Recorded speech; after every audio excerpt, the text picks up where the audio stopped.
What's up, lovely people? This is Medicosis Perfectionalis, where medicine makes perfect sense. Let's resume our endocrinology playlist. We are in the topic of cell signal transduction. Today, we'll focus on a cell surface receptor and the story of the GProtein. So, let's get started. This is my endocrinology playlist. Watch these videos in order, especially the last two, if you want to understand this one. Here's a very important fact to keep in your mind. Almost all of the active particles in your body are proteins. All channels are proteins, all pumps are proteins, all carriers are proteins, all enzymes are proteins, all receptors are proteins. Anything that's going to be switched on, switched off, rotate, have a conformational change, anything of this sort is going to be a protein. For a very simple reason, go back to biochemistry and molecular biology and remember the story of DNA synthesis, transcription, and translation. And then you have post-translational modification. Remember the primary structure of protein, secondary structure, tertiary structures. Proteins are complex indeed. However, hormones beg to differ. They could be proteins or fat. If they are proteins, they are water soluble. If they are fat, of course, they are water insoluble but lipid soluble. I don't just mean proteins, I mean proteins, peptides, polypeptides, amines, the entire family. As we have said gazillion times before, there is a CEO followed by a general manager, and then you have employees and independent contractors. Only 3 glands listen to the pituitary. These 3 glands who listen to the pituitary produce steroidal hormones that are fat-soluble, and that's why they are slower in action. Contrast that with the independent contractors, they produce peptides, proteins, and therefore they are faster. Why are lipid-soluble hormones slow in action? Because you have to leave the plasma protein and then go until you reach the cell membrane. The cell membrane is lipid and the hormone is lipid. Lipid can diffuse through lipid, but this process is very slow. I have to diffuse throughout the cell membrane and then go through the cytoplasm and then reach the receptor maybe in the cytoplasm or the nucleus. This is a very slow process. And wait, there is more. I then have to tap on the DNA, knock on the door. Hey DNA, would you like to replicate and transcription, translation, make me some brand new proteins? Oh yeah, sure. All of this takes time. Conversely, if you're water-soluble hormone, you just cannot pass through the membrane because the membrane is lipid and you are water-soluble. Therefore, you have to stay outside and then latch onto a cell surface receptor. And this is like flipping a switch on. And just like your bedroom, when you turn on the lights, you just click on the switch and boom, the light is on. It's a very fast process.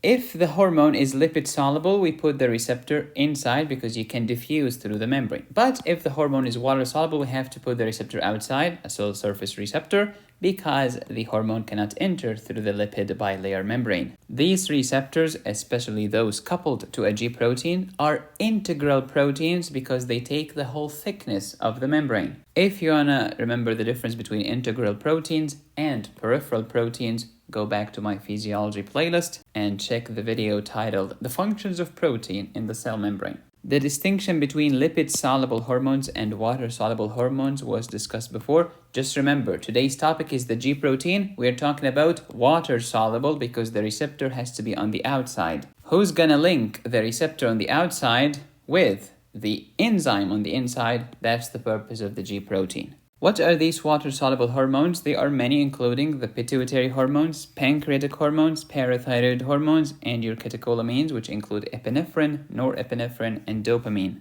If you are a lipid-soluble hormone, which is not today's topic, you just diffuse through the cell membrane, which is made of lipid, until you reach your receptor, which is usually in the cytoplasm or the nucleus. Then we have a ligand receptor complex, which will activate hormone response elements, which will activate DNA, first replication, when you convert DNA to DNA, or transcription, which is DNA to RNA, or translation from RNA to proteins. All of this takes a very long time. These are slow acting.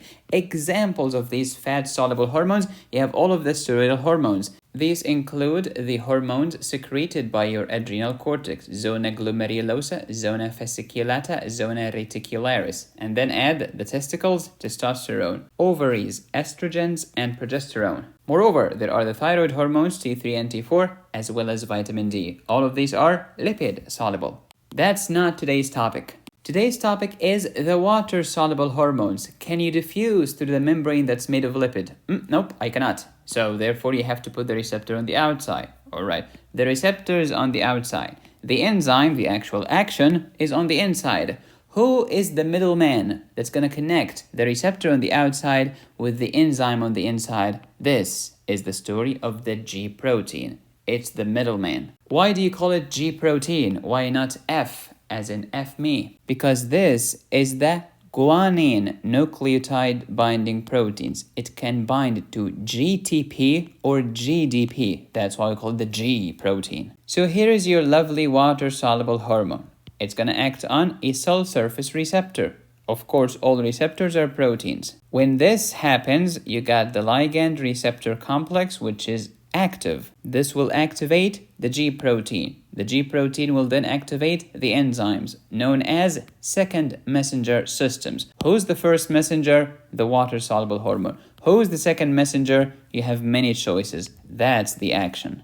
Do you remember this beautiful chart? Yes, we are done with the intracellular receptors. These are the steroidal hormones, thyroid hormones, vitamin D. Boom, we're done. We're talking today about what? G-protein coupled receptors, which are the most important cell surface receptors. When the hormone is water-soluble or hydrophilic, the receptor has to be on the cell surface. We have three types: G-protein coupled receptor, by far the largest and the most significant family, ligand-gated ion channels, and enzyme-linked receptors. Now let's talk about the G-protein coupled receptor. G-protein coupled receptor, the largest family of cell surface receptors. No kidding. The action of those G-protein coupled receptors depend on three factors. Number one, the receptor.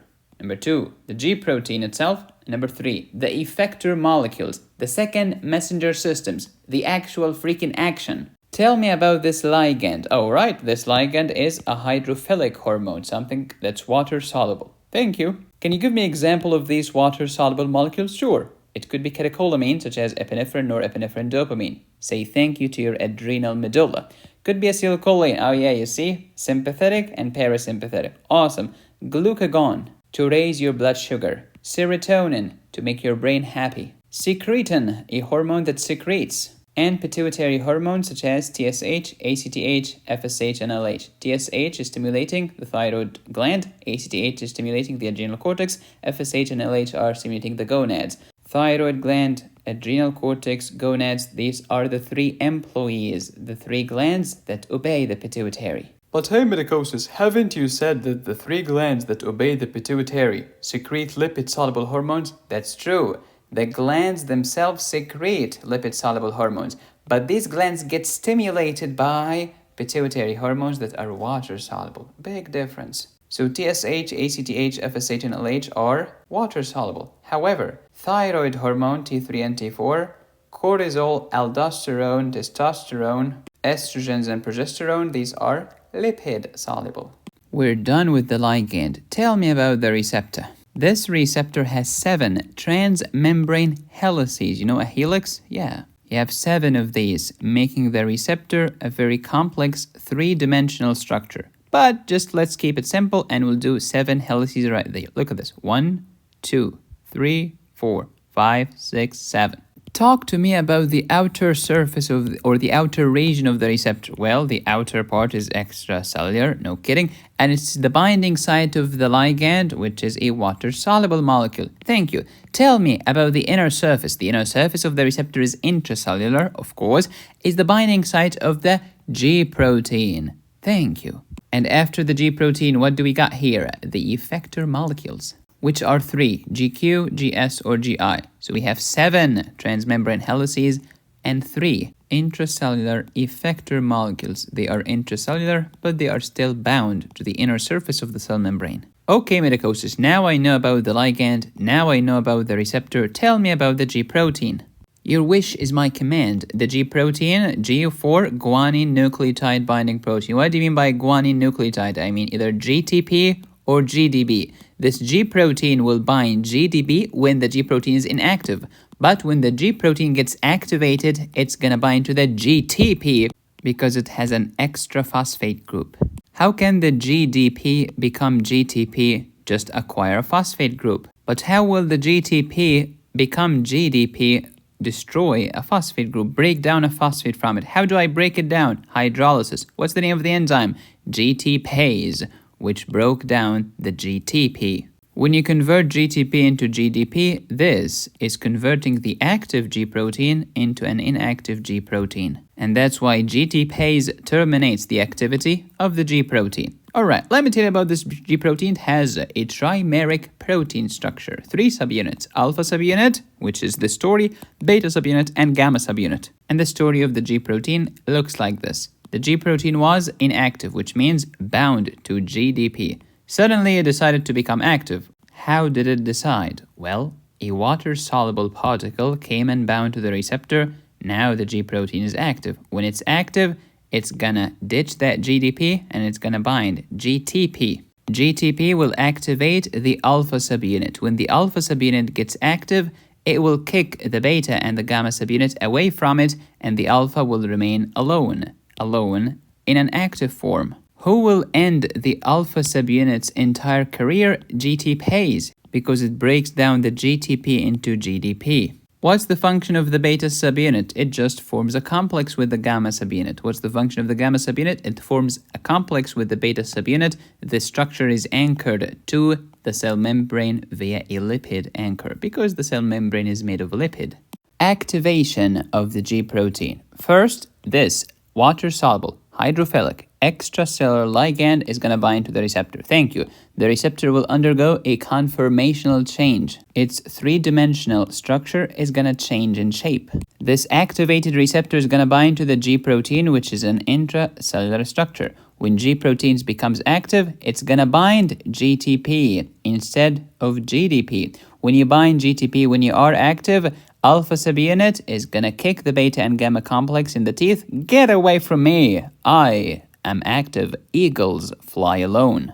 And when the alpha subunit is active, it's going to activate the effector molecules, GQ, GS, or GI. That's the story of activation. Who will end this activation process? Who will end the alpha subunit's career? This is the GTPase, because it breaks down GTP into GDP and phosphate. I hope that you know that ATP can be converted to cyclic AMP via adenylate cyclase enzyme. You can take the cyclic AMP to the cleaners by phosphodiesterase enzyme, which converts cyclic AMP into inactive metabolites or degradation products, or basically pieces of trash. Absolute rubbish. Who stimulates adenylate cyclase GS-coupled receptor? Who inhibits adenylate cyclase GI-coupled receptor? S stands for stimulation, I stands for inhibition. No duh. How can we inhibit the phosphodiesterase enzyme? By a phosphodiesterase inhibitor. In other words, there are two mechanisms by which you can increase the level of cyclic AMP. The first method is to boost the activity of adenylate cyclase by GS-coupled receptor. The second way to increase cyclic AMP is to destroy the phosphodiesterase, so that no one will take me to the cleaners, so that the level of cyclic AMP will rise. So if you leave it to GS-coupled receptors, you will have more cyclic AMP. If you leave it to GI, you will have less cyclic AMP. If you give a phosphodiesterase inhibitor, you'll have more cyclic AMP. When you write cyclic AMP, make sure the C is lowercase, because this has a completely different meaning. You know the saying, health books are the only books that can kill you because of a typo. You should also grasp the fact that when an enzyme is called kinase, it's usually going to add a phosphate. But when the enzyme is called phosphatase, it's going to remove a phosphate. Let's do it again. The water-soluble hormone is now bound to the receptor protein. And then when this is active, I'm going to activate the G protein. Alpha will fly alone. Beta and gamma will make a complex and get out of here. Alpha is active to do what? To activate GS, GQ, or GI. When the G protein was inactive, it was like this, bound to GDP. And these three were together. But look at here. Look when it's active. When it's active, different things will happen. But first of all, who activated the G protein? The binding of the water-soluble hormone to the receptor. A conformational change will happen to this receptor. Now the G protein is active and it's going to bind GTP instead of GDP. The alpha subunit is now active and it's going to kick the beta-gamma complex in the teeth. Get out of here! Alpha subunit is active to do what? To activate GQ, GS, or GI depending on the situation. GQ will do what? When you activate GQ, you will activate phospholipase C, which will increase calcium. GQ, calcium. Also think of GQ magazine, very muscular dudes. When you activate GS, it will activate adenylate cyclase, more cyclic AMP. When you activate GI, it's going to inhibit adenylate cyclase, less cyclic AMP. When I am inactive, I am bound to GDP. Who did this? The GTPase. GTPase destroyed the GTP, and now you have GTP. When you bind GDP, you are inactive. And you are inactive because the water-soluble hormone is detached. But when you are active, the water-soluble hormone is attached, and the GDP is becoming GTP by acquiring an extra phosphate group. Pause and review. If you have watched the last video, what did we say? We said that alpha-1, M1, M3, M5, H1, V1, and others are GQ coupled. GQ meaning phospholipase C, and therefore calcium contraction of smooth muscles, vasoconstriction, bronchoconstriction, uterine contractions, all kinds of smooth muscle contraction. That's why oxytocin is GQ coupled, because it increases uterine wall contraction, and the uterus has smooth muscles. That's why angiotensin II is GQ coupled, because it causes vasoconstriction of blood vessels, again, contraction of smooth muscles. That's why the V1 receptor of ADH is GQ coupled, because it causes vasoconstriction. How about the GS coupled receptors? Remember your sympathetic stuff, especially the betas, beta 1, beta 2, beta 3, because the alpha is here. Alpha 1 is GQ coupled. Alpha 2 is GI because it's inhibitory. Alpha 2 is an SOB. Alpha 2 is anti-sympathetic. But the betas, all of them are GS coupled. Therefore, activate adenylate cyclase, converts ATP into cyclic AMP, activates protein kinase A. Everything here is A. Adenylate cyclase, ATP, cyclic AMP, protein kinase A. To do what? Increase the contraction of the heart, increase cardiac contractility, bronchodilation, and vasodilation. So I relax smooth muscles. Unlike the calcium story, phospholipase C contracts smooth muscles, but protein kinase A relaxes smooth muscles. Bronchodilation, vasodilation. What's the opposite of uterine contractions? It's called taucolysis, which is relaxation of uterine smooth muscles. Moreover, beta 1 will increase renin secretion, also increase aqueous humor secretion in the eye. Let's do the GProtein story one more time. A water-soluble hormone is now bound to the receptor. Let's talk about GS. Make this about GS. Okay, this is active, right? GProtein, when it's active, is going to bind GTP. Alpha subunit is going to dissociate from the beta-gamma complex. Alpha alone will activate adenylate cyclase enzyme, which converts ATP into cyclic AMP. Cyclic AMP activates protein kinase A. When I'm called a kinase, what's the function? I will add a phosphate. This is the enzyme before the kinase. This is the enzyme after the kinase. It has acquired a phosphate and therefore became active most of the time. Here's the transporter before the protein kinase A, but here's the transporter after protein kinase A. Protein kinase A adds a phosphate, therefore the transporter is active most of the time. Receptor becomes receptor phosphate. Transcription factor becomes transcription factor phosphate. Ion channel becomes ion channel phosphate. Structure protein phosphate. I converted everything from inactive to active. I am the protein kinase A. But hey, where did you get the phosphate group from? Easy. I got it from the GTP. That's why the active form of GProtein always binds GTP and not GDP, because I need this extra phosphate to activate all kinds of stuff. Alright, how can we go from the active state back to the inactive state? Easy. The cyclic AMP is going to be taken to the cleaners thanks to phosphodiesterase enzyme. And the protein kinase A will not be active. Instead, you will activate a phosphatase. What does a phosphatase do? Removes a phosphate. The enzyme phosphate will go back to become an enzyme. Transporter phosphate will become a transporter, and so on and so forth, basically converting the active form into the inactive form. This was the story of the G protein. It's a very simple concept. It's just your woke professor cannot teach. Do you remember the sympathetic nervous system? Yeah, we had many sympathetic receptors, including alpha-1, which is GQ. You know why? Because it needs to constrict blood vessels. Calcium, contraction of smooth muscles. How about alpha-2? Alpha-2 is anti-sympathetic because when you stimulate the alpha-2, it decreases norepinephrine. It's anti-sympathetic. When something inhibits, it's GI because I is inhibitory. How about the betas? The betas are GS because I need to relax the vessels, relax the uterus, but increase cardiac contractility. I also need to secrete more renin and more aqueous humor. Let's talk about the muscarinic receptors of parasympathetic. Easy. M1, M3, and M5, the odd numbers, want to contract stuff, contract smooth muscles, and contract the acinus of the gland to secrete stuff because this is secretomotor, parasympathetic. Therefore, when you want to contract smooth muscles, you better be GQ to increase the calcium. But how about M2 and M4? I want to inhibit everything, GI. The odd numbers are GQ, the even numbers are GI. The functions make perfect sense. Pause and review. But hey, medicosis, why is this so important? Take it easy, my friend. Take it easy. Look at this. Sympathetic nervous system secretes norepinephrine, right? Yeah, I know this. Norepinephrine on the bladder. What did it do? It relaxes the wall and constricts the sphincter because I was running from a tiger. Relaxation and contraction are two different functions. How come one ligand produces two opposite functions? Because the receptor is different and the GProtein coupled receptor is different. If you want to relax the wall of a smooth muscle, you better be GS. If you want to contract a smooth muscle, you better be GQ to increase the calcium. It makes sense. How about the parasympathetic nervous system? Easy. Acetylcholine wants to calm the heart down. How do I calm someone down? GI. I is inhibitory. That's why it's M2. It has to be an even number. I want to contract the walls of this bladder to get the urine out. M3, GQ coupled. GQ, calcium contraction of smooth muscles. I want to squeeze those gastric glands because I am secretomotor. M3 is GQ coupled. GQ, calcium constriction.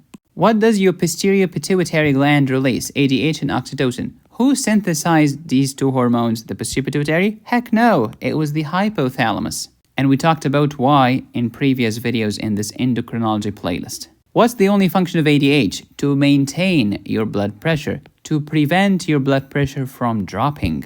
So let's say that you were walking down the street distracted with your phone, and then you got hit by a car and lost lots of blood. If we leave you alone, you will die from hypotension. But thankfully, there is ADH coming to try to save the day. ADH has one function in life, to prevent your blood pressure from dropping, to maintain a robust blood pressure. Let's go. ADH is going to do this by two receptors, V1 and V2. Why V? Because it's a vasopressin. Vasopressin, what do you think will do to the vessels? Vasoconstriction. Press them, constrict them. How do I do this?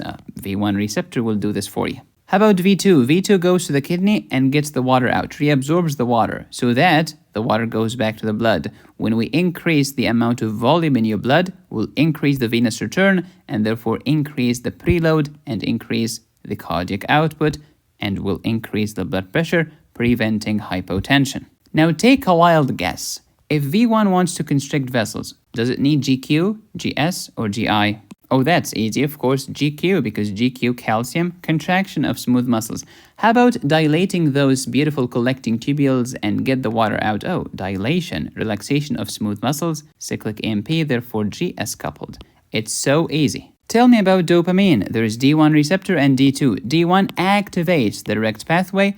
D1 dilates renal vessels, mesenteric vessels as well. D2 inhibits. So, when D1 activates, do you think it's GS, GQ, or GI? And when D2 inhibits, what kind of G protein does it need? Well, it has to be S for stimulation and I for inhibition. Also, GS increases cyclic AMP, which dilates and relaxes smooth muscles. See, medicine makes so much sense once you understand what the flip you're talking about. It's so simple and easy. There is no need to invent some woke mnemonics to remember these. Just think about it. The best mnemonic is understanding. Histamine, H1 wants to bronchoconstrict, H2 wants to increase gastric acid secretion. And of course, you cannot secrete without vasodilation because you get those secretions from the blood vessels.